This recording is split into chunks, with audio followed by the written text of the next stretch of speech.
So I wanted to make a video about this project, which is recording the Cincinnati Pops Orchestra for the Holiday Pops show here in December of 2022.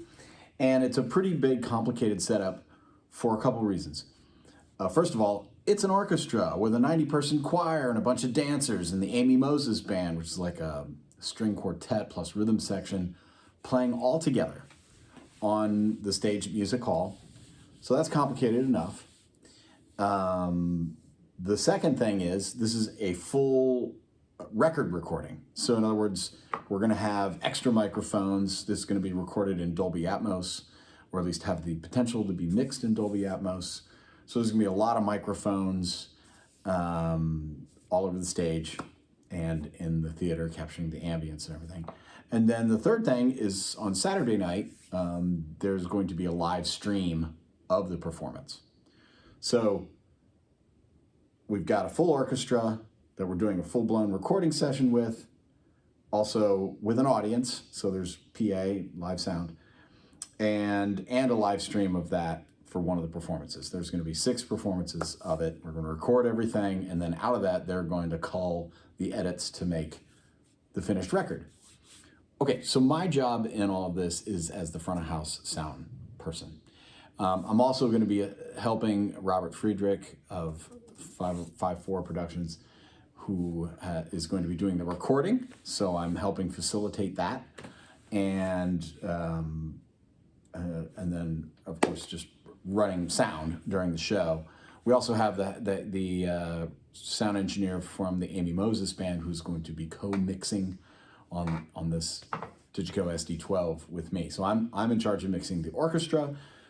This guy's going to be mixing, I forget his name. He's going to be mixing the band, the Amy Moses Band. So that's how our duties are divvied up.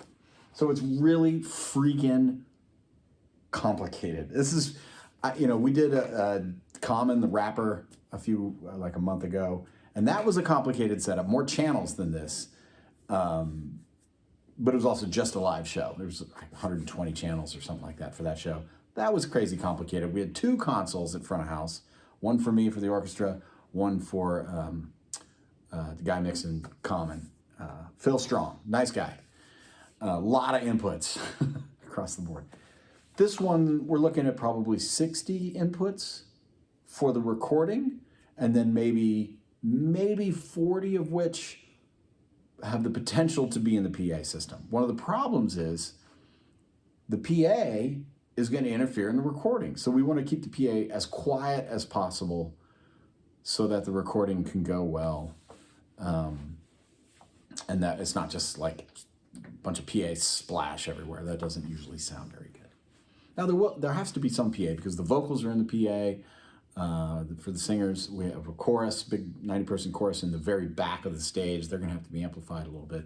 Maybe some strings for balance of the orchestra. Mostly the orchestra we want to be as acoustic as possible. The drums don't need any help. Bass probably doesn't need any help. Guitar, piano, maybe a little bit.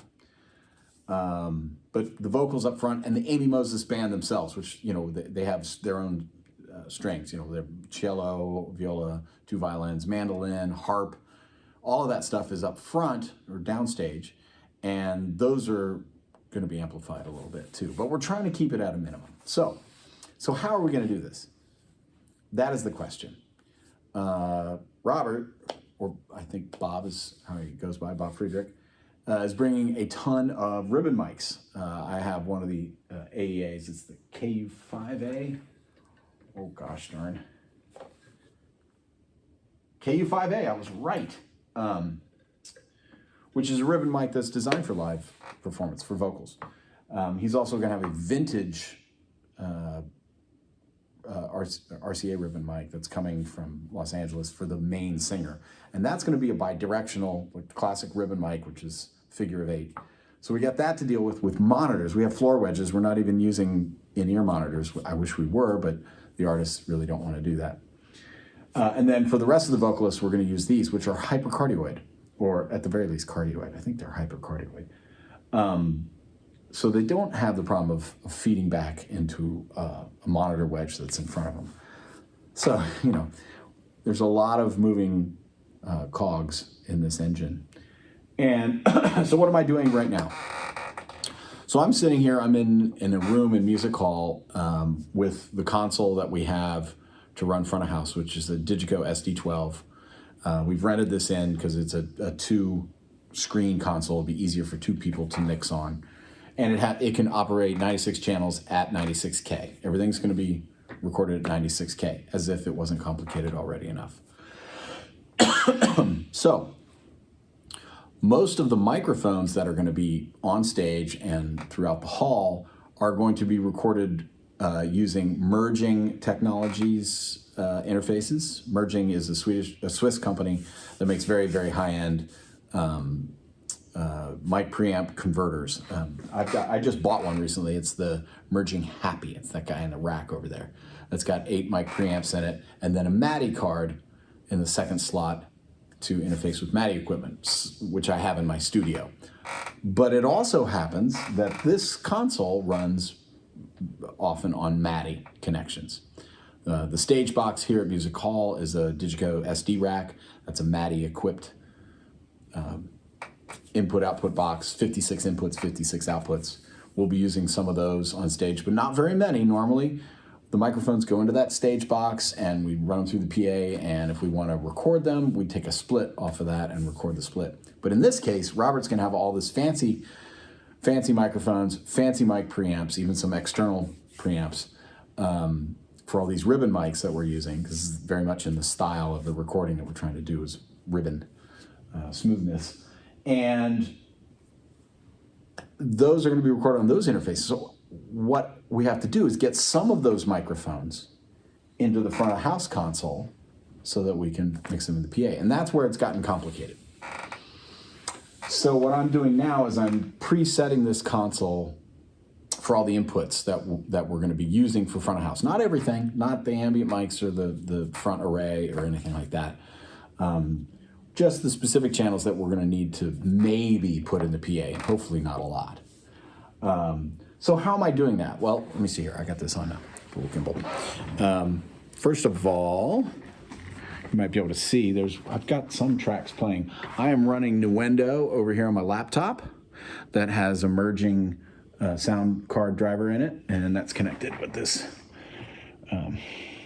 Sonatech AVB interface. I don't know if you can see that really good.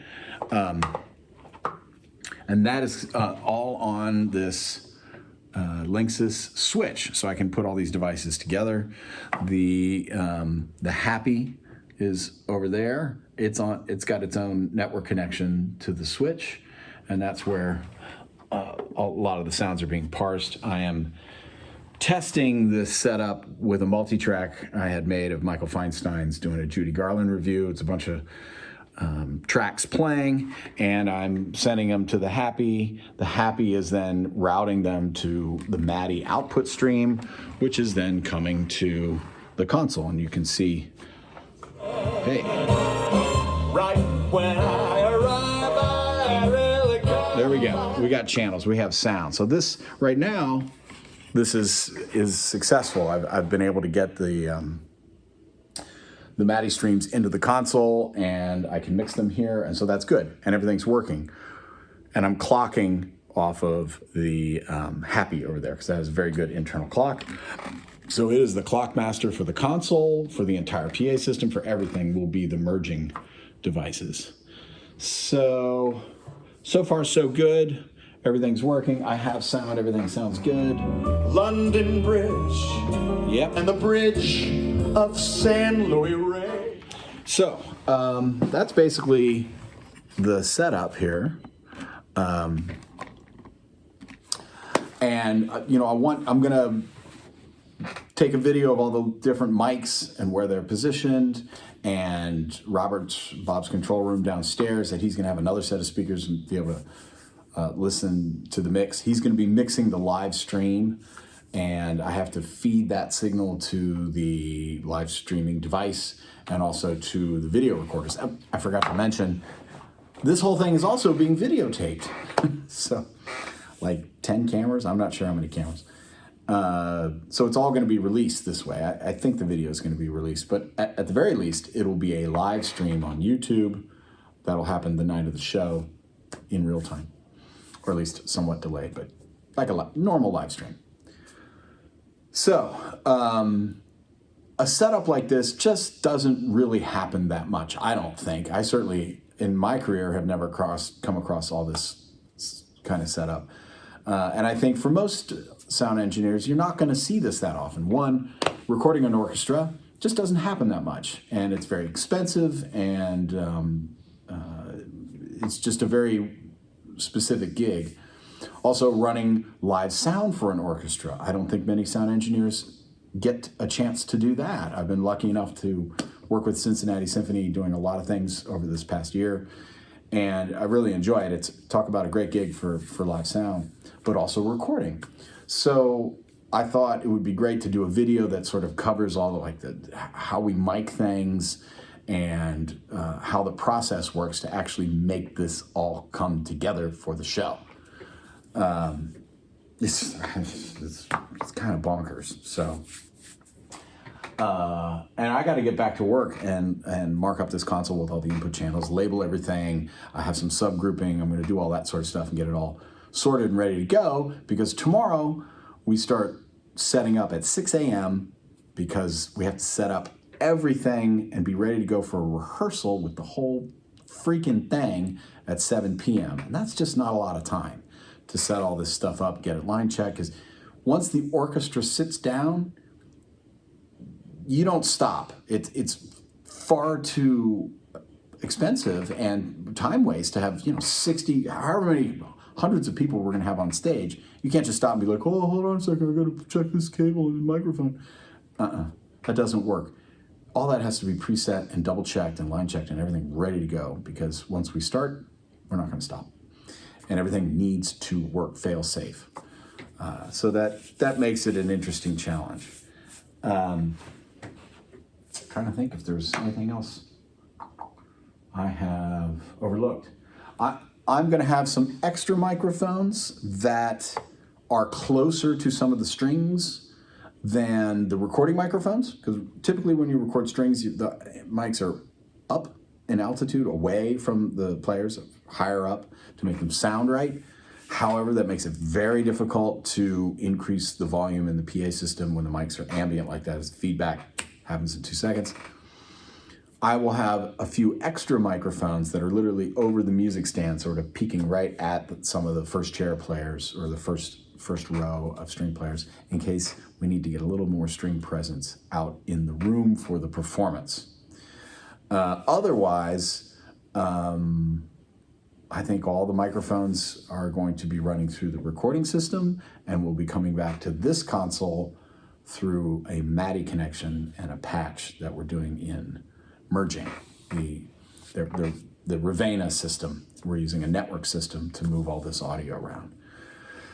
So, right, super nerd alert for all this stuff. This is super nerdy, but I find it super interesting. I love recording acoustic instruments with microphones in a fantastic acoustic space, which music hall is, and with great players, which the Symphony is world class, no doubt about it. And I think music hall is, or at least held the record, if not still holds the record, for the most recorded performance space in the world. Just because so many Telarc recordings of the pops and Symphony have been made here, that it has this legacy, and so it's a lot of fun to be able to participate in that and do something crazy, super technical, all this crazy wacko stuff, and help the holiday performance go off with a bang. So I'm probably going to break this up into a few videos because there's a lot here, and I've already been going for 15 minutes. Yeah, I'm going to get back to work. See you in the next one.